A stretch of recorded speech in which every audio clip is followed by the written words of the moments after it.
Beautifully delivered, and Short heads it in, and they're on their feet again. 17 minutes into the second half. The Notts supporters' joy knows no bounds. Short has been told for weeks and weeks to get more goals. Notts are 2 goals to the good, and now the second division really does. Notts County Football Club, the oldest football club in the world. They've endured glory and turmoil throughout the last 50 years, but who knows the club best? What kind of followers endure all hardships through such a rollercoaster season? In times such as these, it's important to reflect on the more successful days of old, but can the fans really stay optimistic for the future of the world's oldest football league club? I'm John Stapleton, and I've been following Notts County since 1937. I'm Iris Smith, and I'm chairman of Notts County Supporters Club.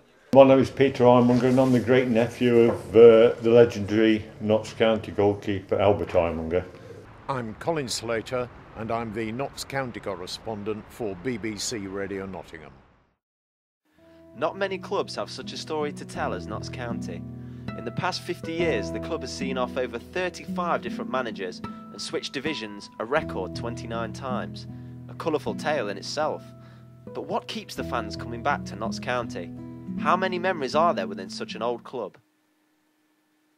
I was 10 years old when I first went down and been supporting them ever since. 1966 I first came down to watch Notts. My dad used to take me in the 1950s when I was very young, and I can remember sitting on his shoulders. My earliest memory is the first game on which I reported one of their matches. I actually came down with a boyfriend in 1966, and it was to see a reserve game against York City, and it was the first time I'd ever been to a football match, and I just fell in love with Notts County, and I've been here ever since.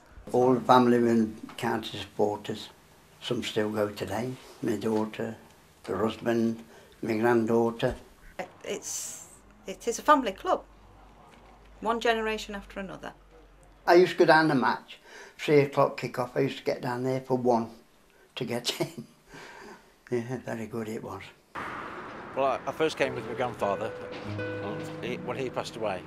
I'm still coming on my own now, so The crowds used to touch 42,000 in those days, which was more than Forest got. You know, so it was quite a atmosphere down there. Started off bad. Tommy Court Lawton came and there was a crowd shot of 40,000. Then it went down when Tommy went. Then they came up again when Jimmy came. Quite clearly they've lost the numbers. The 2 peaks really were in the early 80s when Notts County were promoted to the First Division, to the top flight. They won memorably in May of 1981 with a win at Chelsea. There's blokes here to support Chelsea, but have never been down there. You know, I think it's unfair to fans who pay money to call myself a fan. it's a small fan base that absolutely dedicated to Notts County. I think whether it's 5,000 or 40,000, why it's dwindled from 40,000 down to 5,000 or less, I don't really know. Probably because of the celebrity culture in football. I think probably fans now just are attracted more to larger clubs with celebrity players. And Notts County has always been viewed as a bit of a little homespun local club. We've got a great bunch of fans. They really stick together. We've been through some really bad times, but we always come out smiling. We've got a unique sense of humour, the best fans in the world.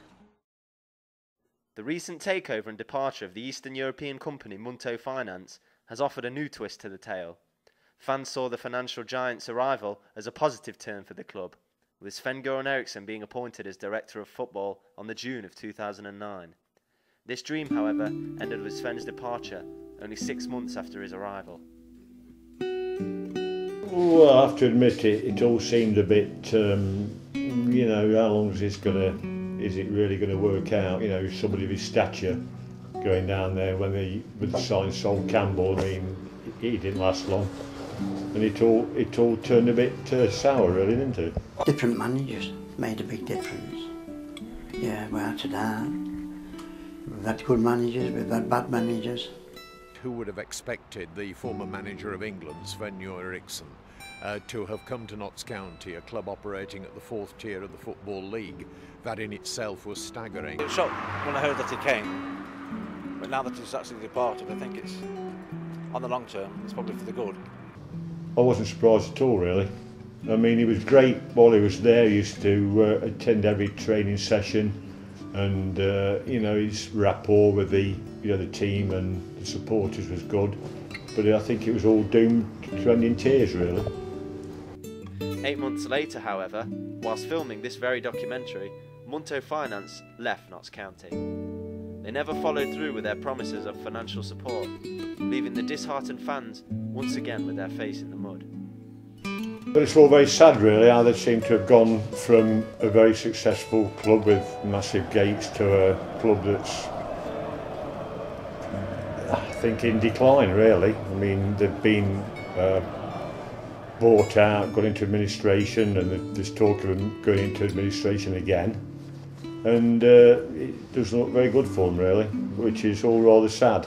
Well, this Munto Finance has affected the club a lot, to be honest, because we don't know what's happening, where we are, what's going on. You know, but the fans are still turning up, hoping for the best, you know. I think the players have coped with so many ups and downs and changes and uncertainties. I don't think there's anything worse in life than uncertainty, whatever you're doing. And I think that the players have coped remarkably well with great uncertainty at Notts County. The results haven't particularly suffered, if indeed they've suffered at all, as a result of that uncertainty. And so I give the players great credit for the way in which they've coped with it. During the late 1960s, Notts County were on the edge of financial collapse. Fans hold Jimmy Cyril in high regard as the saviour of their beloved club at this time. In the 1970s, he took County to Division 2, a remarkable turnaround that fans have remembered for years gone by. All the time Jimmy was there, he was the same, very influential. He obviously was the best manager that Notts have had. He took them from the 4th division up into the old 1st division, which was remarkable, really, for a 4th division team, you know, on limited resources. He got them playing real good football. If Jimmy weren't happy with him, he'd let him know. His name is revered alongside my great uncle. I mean, even now, down at the home matches, even now, you can hear the crowd shouting for Jimmy Cyril. I mean, it's fantastic, really. Always at the start shouting, there's only one Jimmy Cyril. He's gone, but, you know, they remember him. Yeah, very good. But when it was Jimmy's funeral, we went to the service at St Mary's, and it was chock-a-block, the church was. Absolutely packed. You know, some of the old players carried the coffin. It was really brilliant. On the 23rd of February this year, Steve Cottrell is appointed to take over as manager until the end of the year. But still in a disadvantaged situation financially, what do fans think the future holds for Notts County? By the end of the season, I think it's probably going to be rough, unfortunately. So. Promotion this season, that first step on the way, is so very, very important to both the short and long-term future of the club.